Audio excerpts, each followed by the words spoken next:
Well, I'm doing a lot of research on Nathaniel Hawthorne. Basically, that's pretty much what my project centralizes around. And there's really been this tendency to look at a lot of his works and try and make these politicized viewpoints out of him. And, that's kind of, a lot of those seem to operate under the assumption that, well, Nathaniel Hawthorne was writing during the 19th century. He's from New England. Everybody there is writing about slavery and things like that in some way.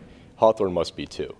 And I'm kind of taking a different approach. And, he was a lifelong Democrat, even though he tried to downplay that a lot during his own career. He often, kind of tried to distance himself from it in some ways. But I'm really looking at a lot of party discourse, a lot of speeches from Democratic presidents. And there's this real string that ties the two of them together, Nathaniel Hawthorne's works and these Democratic Party speeches and party pieces of literature. When I was an undergrad here, I took a graduate course because I was able to do that. And we read a little bit at Hawthorne in that class. It was with Dr. Hanlon.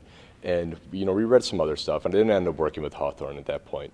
But just something that we were talking about in class, really interested me.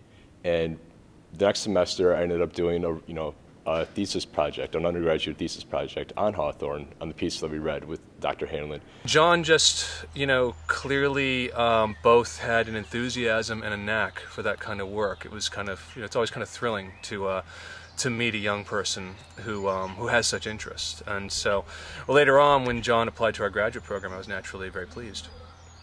This project's been circulating in some way for, a couple years, but it's a little different now that he's over in England, but we've been setting up regular Skype sessions.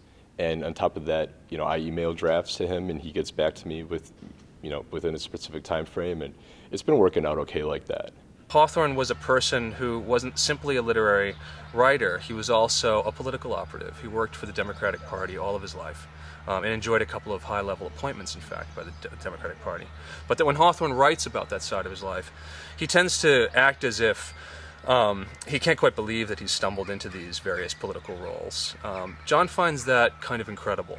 Developing that insight about this tic of Hawthorne's, this desire of Hawthorne to efface his own life as a political figure, John proceeds to read a number of Hawthorne texts as implicitly political, as texts that can sort of give us clues into the deeper story of how Hawthorne understood himself as both an author and someone who was very involved with antebellum politics. And so the tensions that he pulls out of that conception are fruitful, and it makes for really interesting reading. I've recently been accepted to a PhD program at the University of Tennessee.